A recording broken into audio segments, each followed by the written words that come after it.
Hi, Lisa. Good afternoon. Good afternoon to everyone. Good afternoon to Mr. Ortiz Luis and the rest of the Board of Trustees. We'll be doing actually, the four of us are all going to be speaking for this presentation. We're just going to take over from depending on what slide.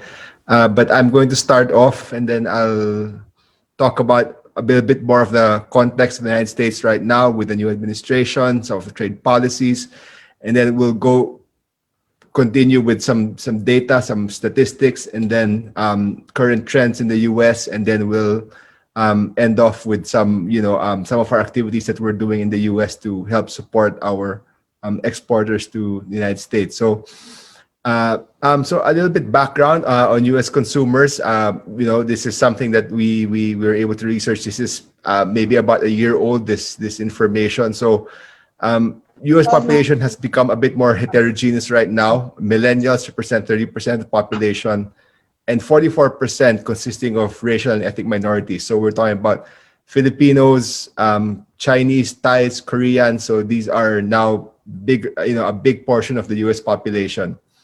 Americans are also, they're a bit more. The college education has increased, markedly.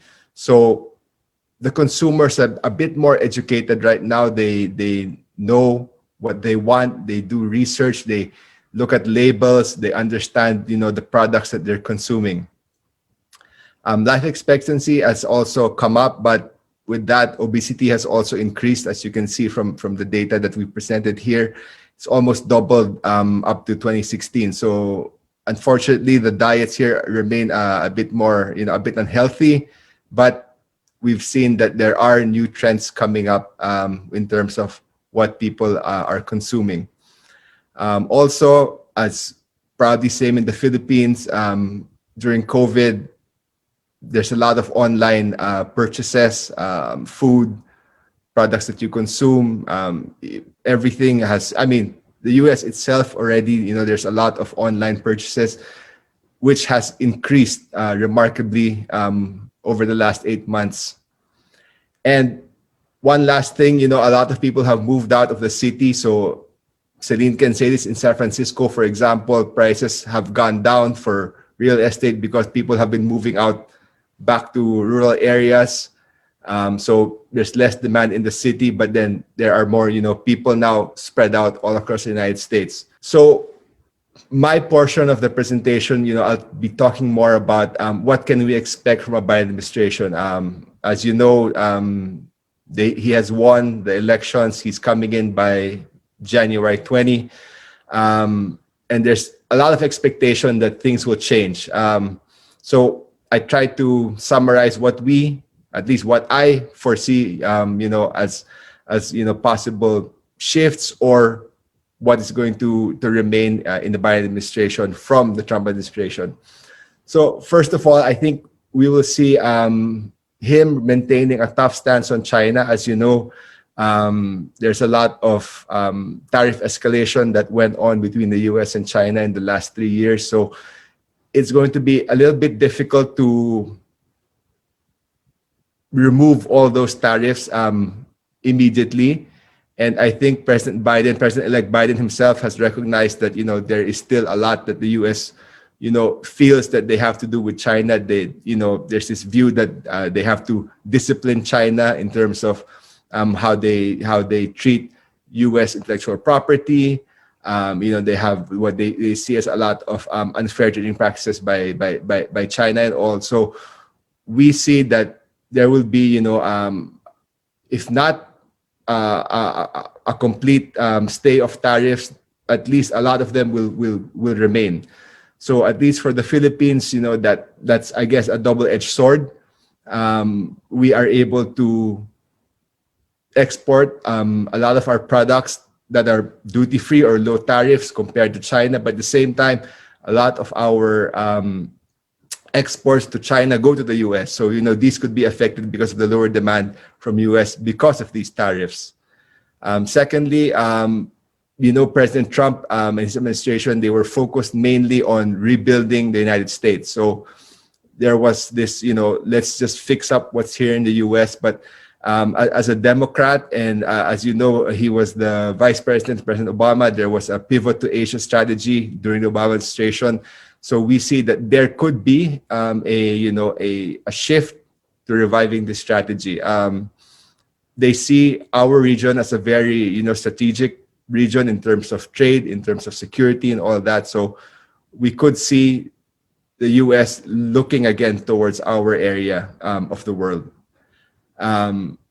Thirdly, and this was something that Joe said during the campaign, and even now when he has gone into office, about to get into office, President-elect Biden said that he will be rebuilding the states, infrastructure, a lot of PPEs, pharmaceuticals, because I think they saw during COVID that they rely very, very heavily on China and other companies and other countries for their medical PPEs and a lot of their critical infrastructure. So I believe he will be putting more than I think $700-800 billion into bringing back these supply chains to the United States. In terms of trade policy, it's unlikely, at least for the first year, for this administration to negotiate any FTA. I mean, this goes back to point number 3, that they want to rebuild a lot of the domestic infrastructure here, building jobs for the middle class. So FTAs may not be a priority at this point, but at least in a year or so, we may see a more robust FTA strategy by this incoming administration. Okay, in terms of what do we have now with the U.S., as you know, we don't have an FTA with the United States, but we are one of the beneficiaries under the US GSP. In fact, we always remain in the top 5 or 6, I think, for the last 5-6 years. So average, we export around $1.6 billion to the US, 1.4 to 1.6, that it plays around in those figures. Latest figures, 2019, so $1.6 billion were exported duty-free to the US.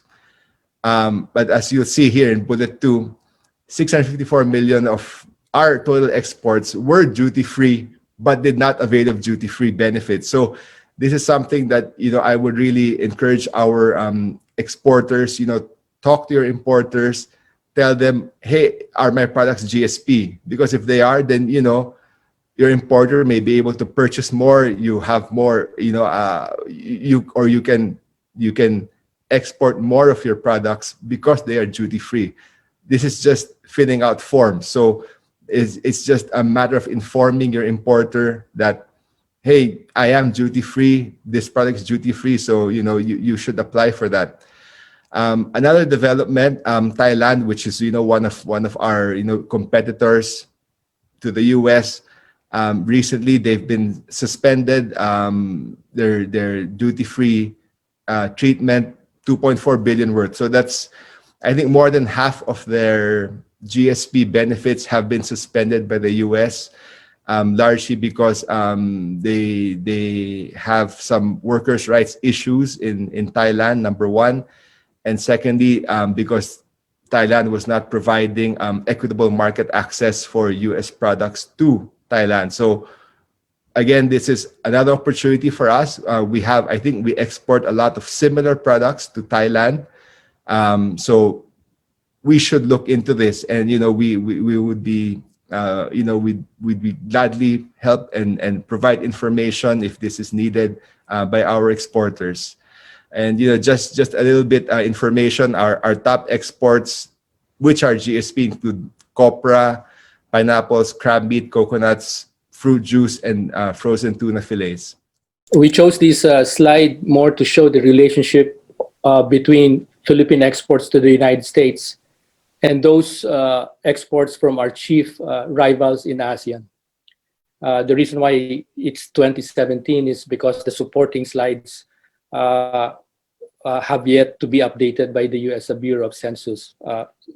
But for presentation's sake, this is how far we are from our rivals in terms of total exports to the United States. The highest, of course, is Vietnam at 43 billion US dollars, and we're about 11 billion US dollars in 2017. While the figures may have changed, the relationships remain the same. Now, the bulk of those exports, in large part, pertain to food, electronics, wearables, which are garments and footwear, auto parts, and furniture and design accessories for these four countries. But talking of food exports, this slide actually shows us the disparities in terms of market access between the four countries. We are, depending on where you look, we are between 1/3 to over 1/3 of the total food exports of Vietnam, Thailand, and Indonesia. I think this is the very reason why we in the United States have, in the last 3-4 years, have looked at mainstreaming, or that strategy to look at the 350 million mainstream population in the United States as our growth target, is because of this slide. The Filipinos, the Phil-Ams in general, represent the second largest immigrant community in the United States to date, anywhere between 3.5 to 4 million, depending on who you ask.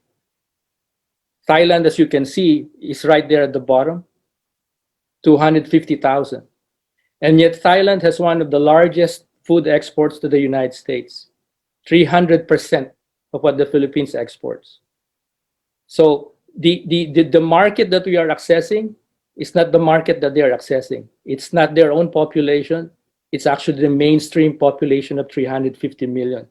And that is where we want to reorient. And all the other slides that will be presented for tonight are aligned along this strategy. We have to come up with packaging, with labeling, with products that cater in large part the mainstream market, because that is where the growth comes from. The Filipino American community in the United States, don't get me wrong, is still a significant market to target. But as a growth sector, that particular subgroup in the United States is on a decline.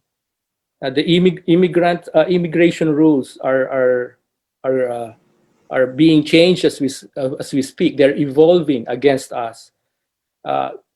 Consumption patterns of Phil-Ams in the United States, because of attrition, because of changing demographics, are changing. They're veering away from the traditional Filipino food consumption.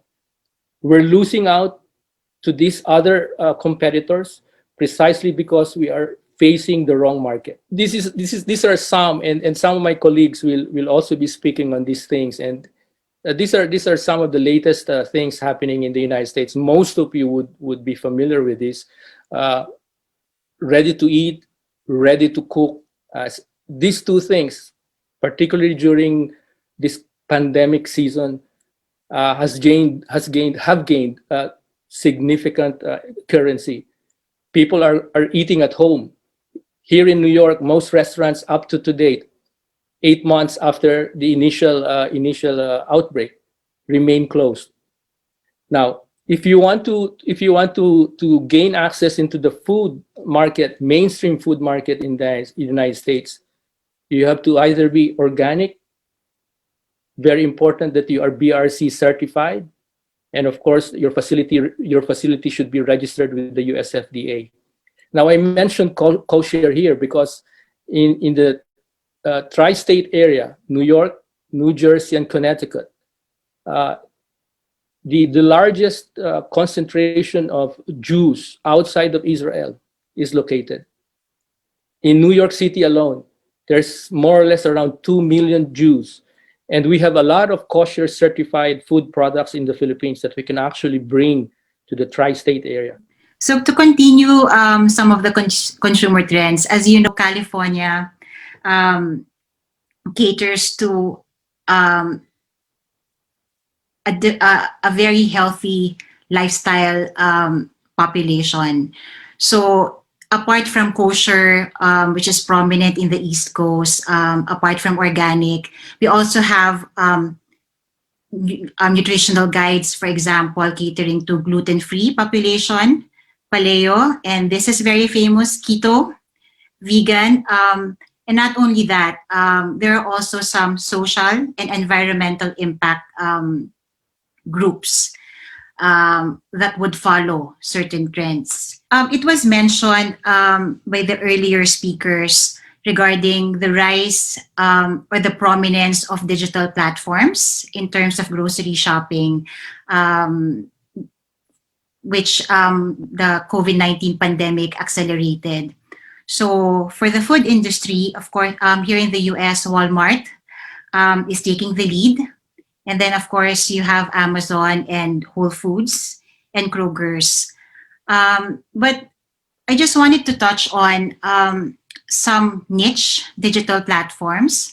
There are several digital shopping platforms now that goes beyond providing groceries. It's about community building. So they may be smaller as compared to the giants such as Amazon, but they cater to a very specific and niche community. You have here, for example, Thrive Market.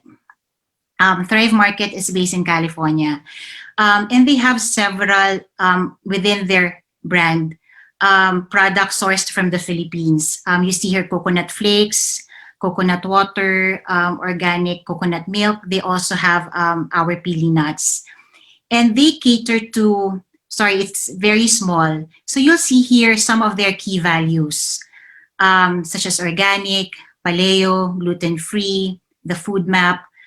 So they are catering to the very young and health-conscious market.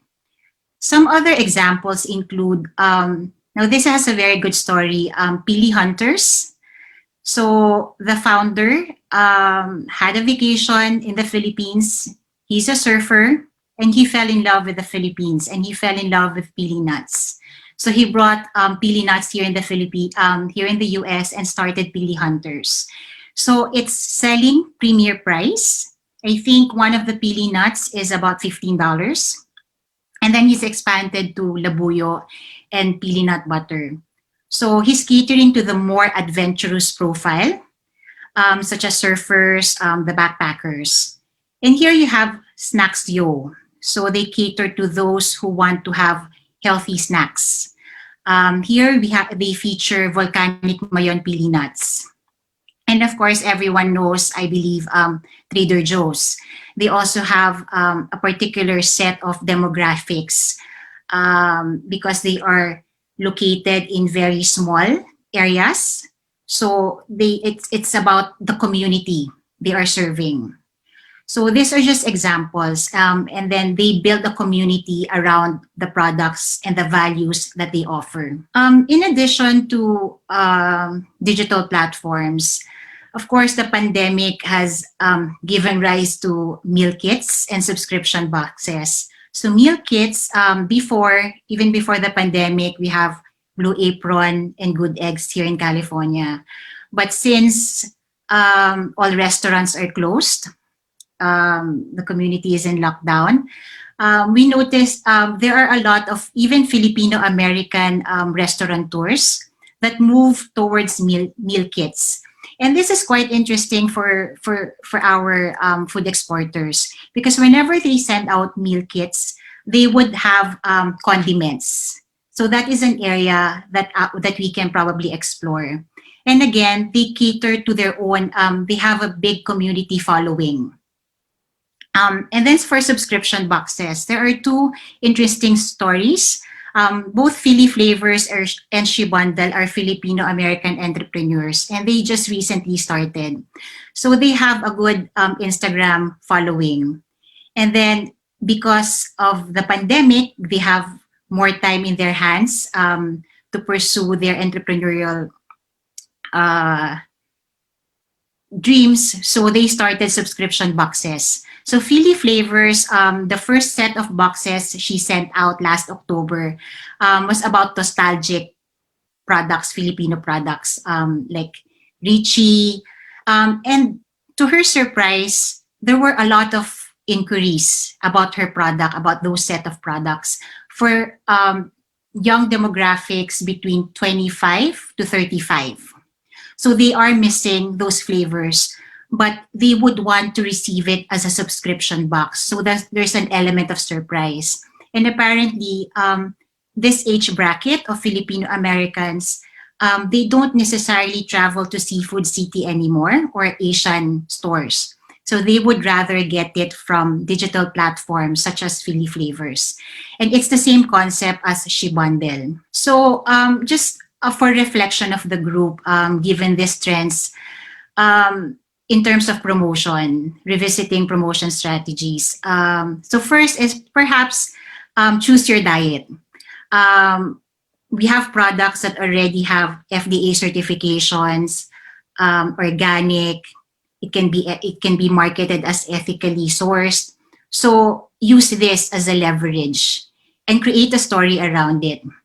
And then the second one is join a community, as I explained in the last 3 slides, so that you know who you are marketing to. And then you can tell your story and you can share the same values as them.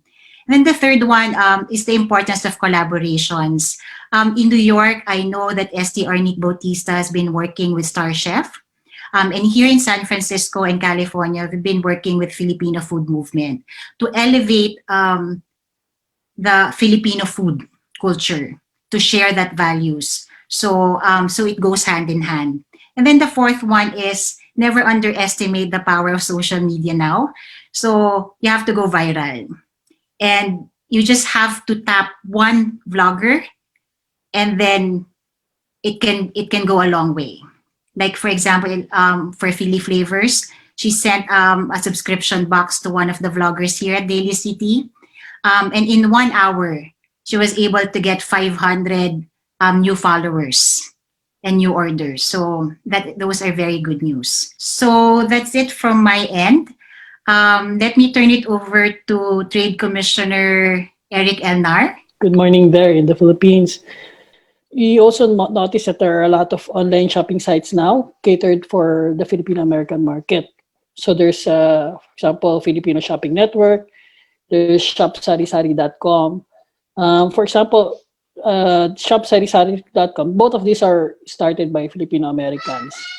And they saw this niche market for convenience among the Philams here. So for example, there's a nurse living near a seafood city, but then her working hours do not allow her to go to Seafood City because she goes to the hospital morning time, and then she goes off maybe 10 o'clock onwards. So what she does is she orders online through these platforms. So she can have, she can cook adobo in the morning before going to the hospital. So now you may know that Island Pacific and Seafood City here in the U.S. are the two main Filipino American supermarket chains. Each has, I think, 17 or more stores all over California and even in other states like in Nevada. But for the longest time, they have resisted going online because they say, when we ask them, they say it may cannibalize on their brick and mortar stores. So, but when COVID hit, I think this pushed them to move their operations online. So now we can see that, Island Pacific, and next slide, please, and even Seafood City both have online stores. So more Filipino products are now available online. And this is something that, Phil Export members can take note of, that your products are not only now physically present in brick and mortar stores or in supermarkets, but also online. Aside from those online stores already here in the US, our EMB, our Export Marketing Bureau, have been supporting MSMEs in the Philippines by partnering up with companies such as Easy Fulfill, in order to bring products over to Amazon, to Alibaba, and other online outlets. There's also another company called One Export, and in their case, they allow resellers for a minimum amount to be able to sell online, like in Facebook or other social media portals. So these are ways where our Philippine products can be brought here to the US, not only in traditional or mainstream outlets, but also online. So these are some of the products that we hope to or are seeing a lot of getting traction here in the US. So first is personal care products. A lot of our products are based out of or made out of indigenous plants in the Philippines. So this is resonates well with markets like in California, where they go for natural products. And then post-COVID, and this is also shared by a study recently done, we noticed that a lot of our personal care products move into the health and wellness realm as well. Because the thinking now is, you know, you have to take care of our bodies both inside and out. So you can also see trends like for cosmetics, there are, you know, less use of makeup now for women, particularly because, you know, the people work from home, and you know, when they go out they wear masks, so it complicates. It can get into the mask and all. Trends like stay on makeup or focus on the eyes, like eye makeup, because that's what people can see now with the masks. So these are some of the trends that we're noticing post-COVID. Next slide, please. And still, we still have some interest in design-driven products like furniture, houseware, probably because of the pivot away from China. Most of the products here before, when it comes to these categories, were made from China. Were made in China, but now with the tariffs, we noticed that some of the buyers here, even those for mainstream markets like mainstream stores like Target, Lowe's, are looking at the Philippine, so bringing in Philippine products. And I think my colleagues already mentioned this, organic products, but I just want to mention that aside from all of those trends, a lot of our organic products are by default organic because, you know, most of our farmers don't use chemical-based pesticides or fertilizers because of the costs, no? And some are really organic certified. So these are some of the things that we may look into. This niche products like organic, fair trade, and then these products that have stories behind them, because this is important for the millennials, the 30% of the market here in the US. The first bullet is about Easy Fulfill. It's a Philippine-based consolidator that helps food SMEs, not only food SMEs, but MSMEs gain access overseas. And we were able to actually match Easy Fulfill and its portfolio of, if I'm not mistaken, around 140 Filipino MSMEs with H Mart. And they are in talks right now. I don't know if an agreement has been signed, but we facilitated the meeting and the discussion on the products. What is significant is H Mart is one of the largest Asian / mainstream importer, distributor, and retailer in the United States with over 90 locations across the country. And it retails largely food products from Asian countries, Japan, Korea, Thailand, but also caters to U.S. mainstream to the U.S. mainstream market. The H there actually, anecdotally, was supposed to be K, but because of there is already a Kmart in the United States, they converted it to H. H in Korea is Hangul, Hankuk, because the owner of H Mart is actually Korean. So anecdotally, this is a Korean mart, and it's largely driven by the Korean acceptance of Asian food, particularly Philippine products. Now, one of the things, one of the lessons that we learned during this pandemic, and not to diminish the sufferings of a lot of people, But is that insofar as marketing is concerned, the pandemic has been a great equalizer of sorts between countries. Whereas before, rich countries like Singapore, would have an edge insofar as physical presence and physical, mounting expensive pavilions in practically all of the major food exhibitions in the United States. Nowadays, everybody is reduced to using Zoom and whatever virtual gimmicks we can come up with, which are not that expensive. So this is a time, I think, if we have at least another year to take advantage of, to be able to reach across to the other larger market in the United States, and for us to collaborate, those of you there in the industry and those of us here in the various regions of the United States. We welcome this opportunity to touch base with you and the opportunity to be of service to the Philippine export community. In behalf of the US team, thank you for listening.